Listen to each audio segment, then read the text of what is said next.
Orang yang menanam kebun anggur adalah Tuhan. Para penggarap anggur yang jahat adalah mewakili para pemimpin Israel, yakni imam kepala, ahli Taurat, penatua, dan pengikut mereka.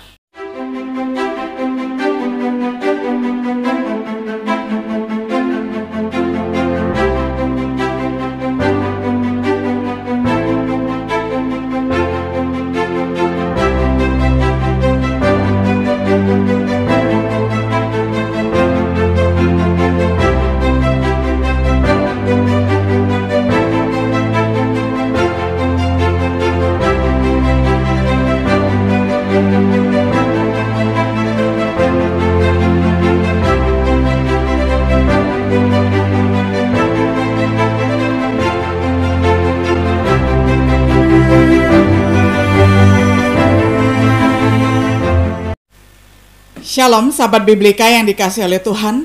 Sungguh senang kita dapat berjumpa kembali di dalam acara Refleksi Sahabat Biblika.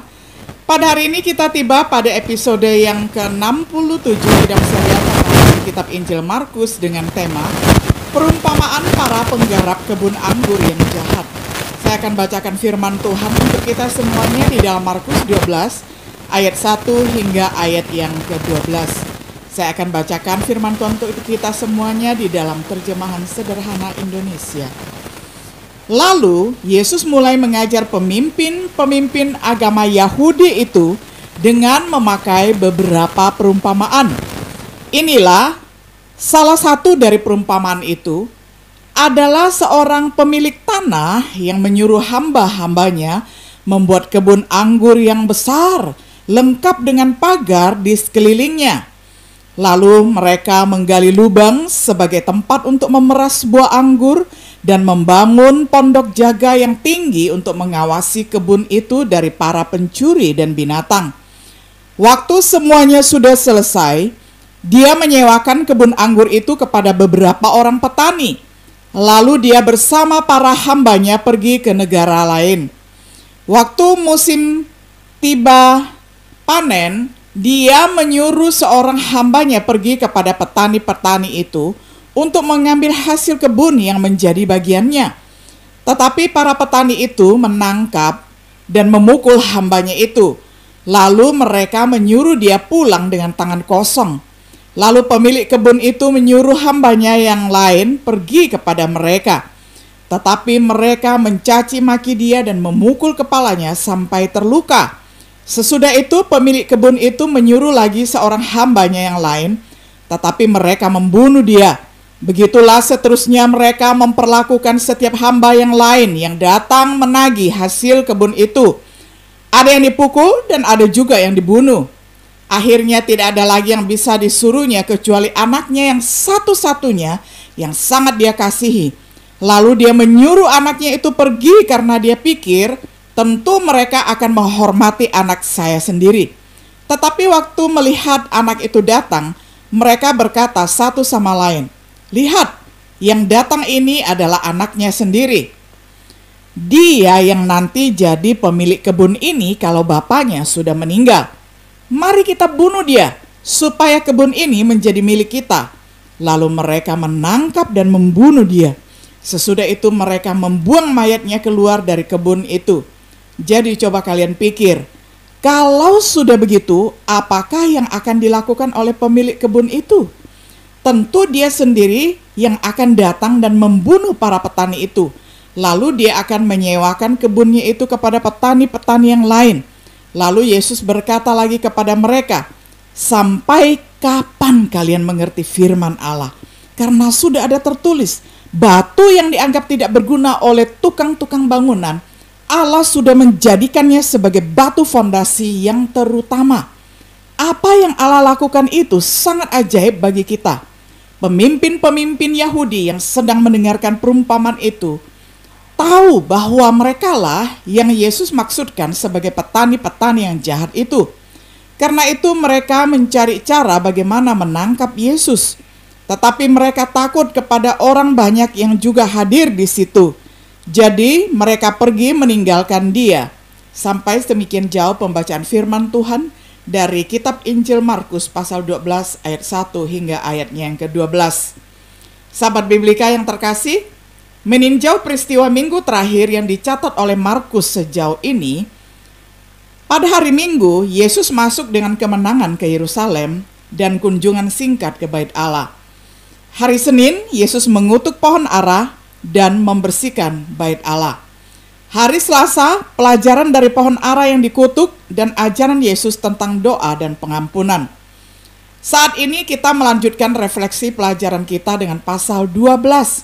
Masih terjadi pada hari Selasa dalam minggu terakhir Yesus di Yerusalem. Di Bait Allah, Yesus mulai berbicara dalam perumpamaan.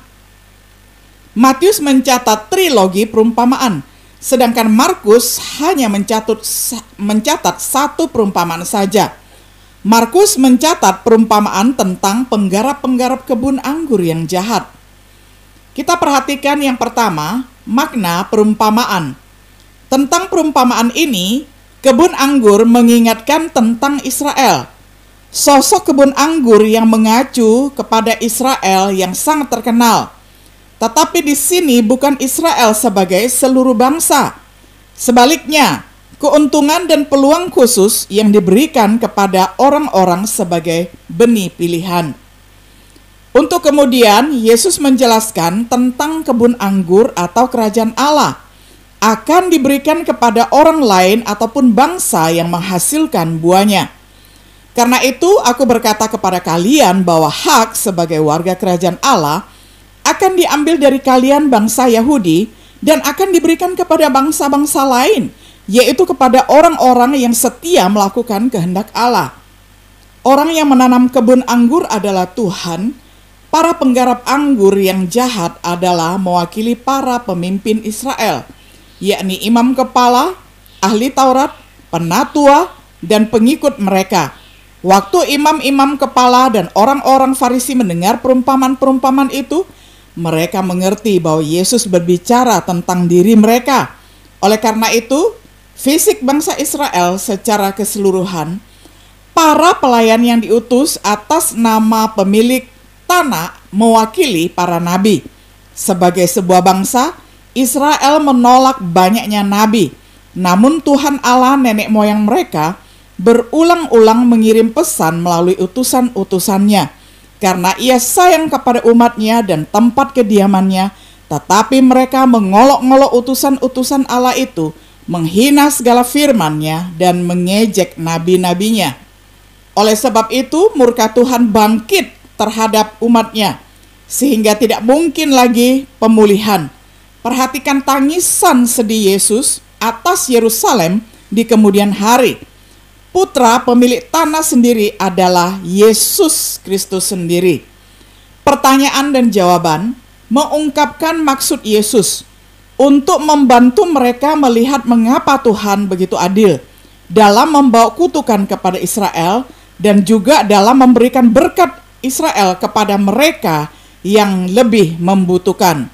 Penolakan mereka terhadap Yesus telah dinubuatkan. Para penggarap adalah para pemimpin agama bangsa.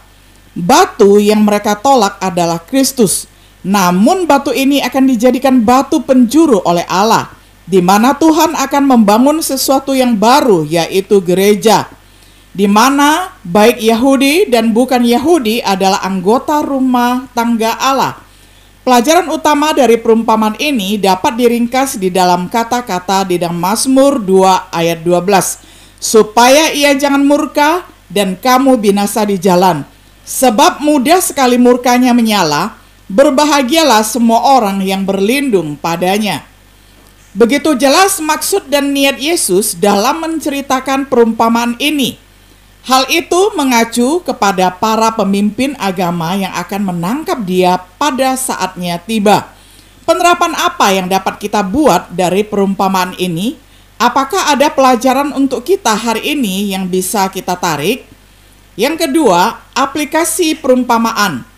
Allah sering mengatasi hak istimewa yang indah.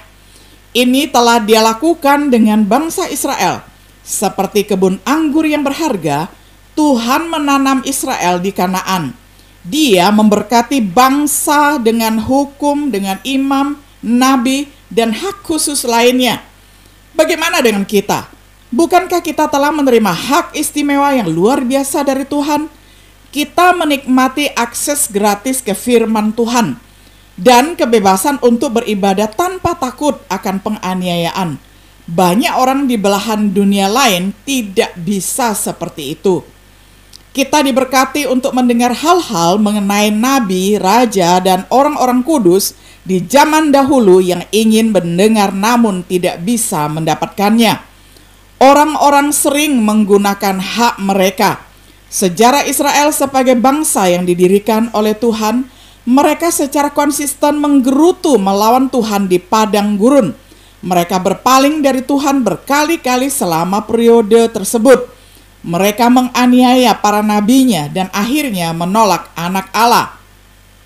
Bagaimana dengan kita? Kita memiliki berkat yang diberikan kepada kita melalui Kristus, yakni pengampunan dosa melalui darahnya, bantuan Roh Kudus dalam mematikan perbuatan daging kita di tubuh kita yang fana ini, lalu ada sukacita persekutuan dalam keluarga Allah. Hak istimewa membagikan Injil dengan dunia yang sedang sekarat menuju kebinasaan.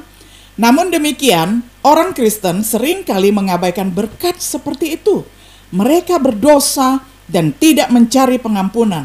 Mereka tidak mencari bantuan yang Tuhan berikan untuk menangani masalah dosa.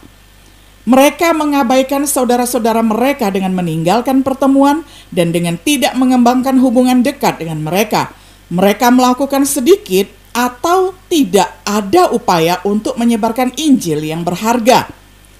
Degradasi terjadi pada mereka yang menggunakan hak mereka dengan buruk. Sekali lagi, bangsa Israel adalah contohnya. Mereka menderita selama 40 tahun mengembara di padang gurun. Tuhan mengizinkan negara tetangga menjadi duri bagi mereka. Mereka mengalami pembuangan ke Asyur dan ke Babilonia. Tuhan mengizinkan penghancuran bait Allah dan agama mereka oleh orang Suria pada tahun 167 sebelum Masehi, dan pada pengerusakan ataupun penghancuran oleh tentara Romawi pada tahun 70 Masehi. Karena itu aku berkata kepada kalian bahwa hak sebagai warga kerajaan Allah akan diambil dari kalian, bangsa Yahudi, dan akan diberikan kepada bangsa-bangsa lain, yaitu kepada orang-orang yang setia melakukan kehendak Allah. Bagaimana dengan kita? Perhatikan kata-kata Yesus. Setiap orang yang hidupnya terpisah dariku seperti cabang-cabang pohon yang dibuang keluar dan menjadi kering. Cabang-cabang itu akan dikumpulkan lalu dilemparkan dan dibakar ke dalam api. Perhatikan apa yang ditulis untuk orang Kristen Ibrani.